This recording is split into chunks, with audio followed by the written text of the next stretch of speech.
Hi guys, good morning! Tara gawa tayong biko. So, bali magsasaing muna ako nitong malagkit. Hinugasan ko ng ilang beses, tapos nilagyan ko lang siya ng konting tubig. So, ayan, ready to cook. So, bang nagsasaing ako guys, ito gumagawa naman ako ng latik. Ang ganda ng coconut milk na to. Pure coconut milk talaga siya, walang halong tubig. Kaya mabilis lang siyang gawing latik. Ayan, malapit na siyang ma-ready. So, nang na-ready na ay salain ko muna siya. Separate ko yung coconut oil at saka yung latik. Ayan, kumukulo pa rin.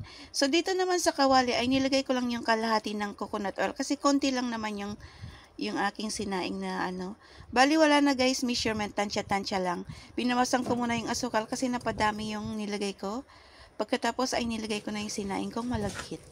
So, ngayon wala na tayong gawin dito kundi paghalo-haluin lang hanggang sa ma-melt yung asukal at mag-absorb dito sa sinaing na malagkit. So, ayan, ganyan na yung itsura niya. So, paghalo-haluin lang hanggang sa matuyo. Ayan, almost ready na. So, ayan. So, ngayon guys, ready na siya. Pinalamig ko lang muna ng konti to. Tapos, nilagay ko dito siya sa aking sasakyan. Mas maganda siyang ayusin pag medyo mainit pa. Kasi pag malamig na, matigas na yan.